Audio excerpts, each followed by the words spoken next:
you.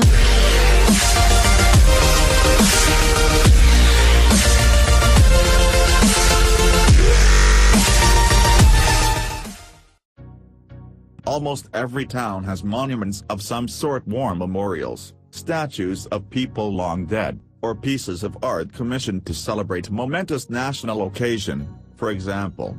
Sometimes we recognize the names on them. Often we do not. Most of these monuments have become part of the scenery, we walk past them and barely even notice them. However, there are some monuments that can never fade into the background, either because they are too big, too striking, or because they are just plain weird. Here, we take a look at just a few of them. Number 9. The Child Eater Fountain at Bern. In 1545, the town council in the Swiss city of Bern commissioned Hans Schenk to create a statue to replace a 100-year-old one that had fallen into disrepair. What was there previously is not known. What Schenk created was enough to give the citizens of Bern sleepless nights ever since. The statue depicts a giant man eating a baby. He is holding another terrified infant as well as a sack also filled with babies. It is unclear what the meaning behind the statue was intended to be, perhaps don't bring your children to Bern if they cry. The giant appears to be relishing his meal greatly as he swallows the head of a child. The Child Eater Fountain is said to be cursed.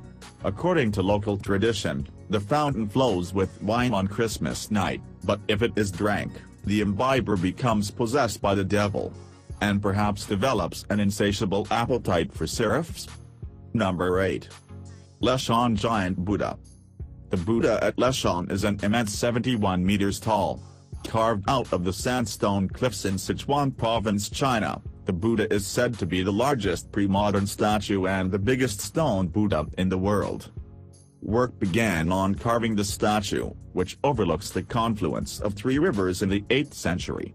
The statue remains relatively inaccessible due to the terrain, and this has helped to preserve the Buddha.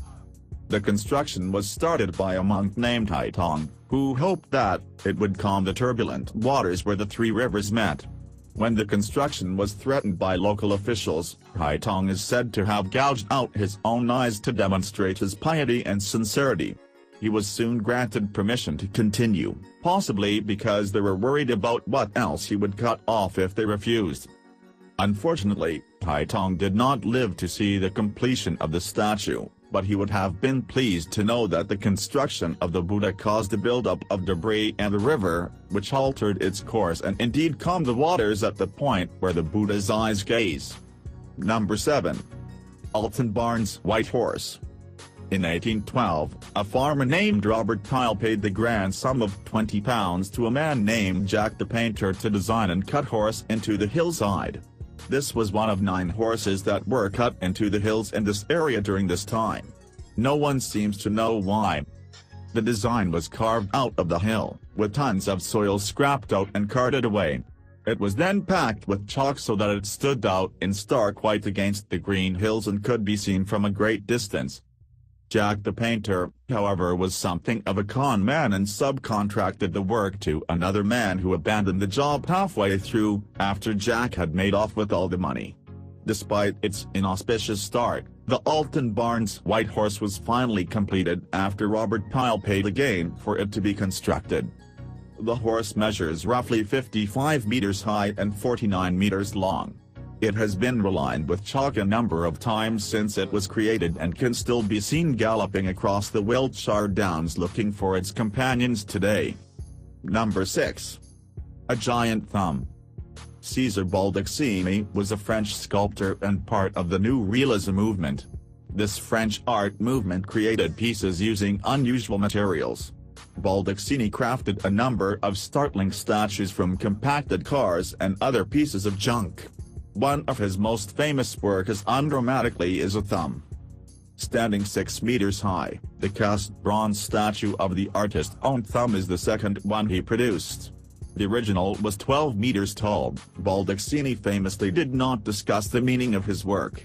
However, it seems clear that the meaning of this artwork is, well, thumbs up. Number 5.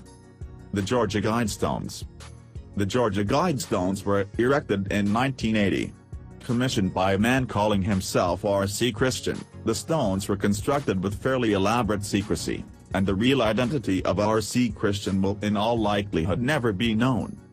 However, the stones themselves are a legacy of sorts. Constructed from 6 huge pieces of granite, the stones have instructions for the survival of the human race carved in 8 modern languages. Among the commandments is the edict that population should be controlled, that reproduction should be guided to maintain the survival of the fittest, and that disputes between nations should be settled in the world court. The stones include a few basic astronomical features, such as a hole in the rock through which the North Star can be viewed. The capstone can act as a kind of calendar. The reasons for these features are unspecified. However, perhaps more information is yet to come. The stones are rumored to have a time capsule hidden somewhere at their base, to be opened when Armageddon finally arrives. Number 4. Hand of the Desert. The Atacama Desert is one of the driest and most remote places on Earth. Some parts of the desert have not seen rainfall in decades. It is not the sort of place that would attract a lot of the visitors. It was a strange choice of venue, therefore, for sculptor Mario when choosing where to put his latest artwork, a giant hand measuring 11 meters high poking out of the desert. The hand is said to represent all the victims of torture and injustice, who suffered during the military regime in Chile and symbolize their indomitable spirit and the power of love to triumph over evil.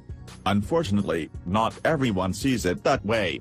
Despite its out-of-the-way location, the piece is a regular target for vandals and graffiti artists, which we might think also says something about the indomitable spirit of taggers. Number 3. The Hanging Man. If you walk down a street in the Old Town district of Prague, you might be startled to see a man suspended one-handed from a flagpole. Emergency services have received several calls from concerned bystanders who believe that they were witnessing a suicide attempt or a man in desperate trouble. Fortunately, they were not. What they were actually looking at was a statue of Sigmund Freud created by David Cerny. The piece is said to represent Freud's pathological fear of death. The man who spent his life interpreting the fears of others had a morbid dread of death. Cerny is no stranger to controversy. He was the artist responsible for painting a Soviet tank pink. The tank was part of a memorial installed to celebrate the liberation of Prague after World War II. Cerny was arrested and briefly incarcerated for vandalism. Number 2. The Dunmore Pineapple. In 1761, the Earl of Dunmore decided to build himself a summer house. He liked summer houses and he also liked fruit. So it seemed natural to him at least to build himself a summer house in the shape of a fruit. At the time, the pineapple was the most exotic fruit ever seen in Scotland. The summer house pineapple stands 11.2 meters high. The structure has 4 vases at the base of the pineapple, which are in fact concealed chimneys used for the heating system that was put in for the hothouse below. The hothouse propagated a number of exotic fruits and vegetables, including of course pineapples. All things considered, it is probably a good thing that bananas were not widely available in Britain until the end of the 19th century. Number 1. The Sinking Library. Outside the State Library of Victoria, you might be surprised to see what looks like a remnant of an ancient library sinking back into the ground.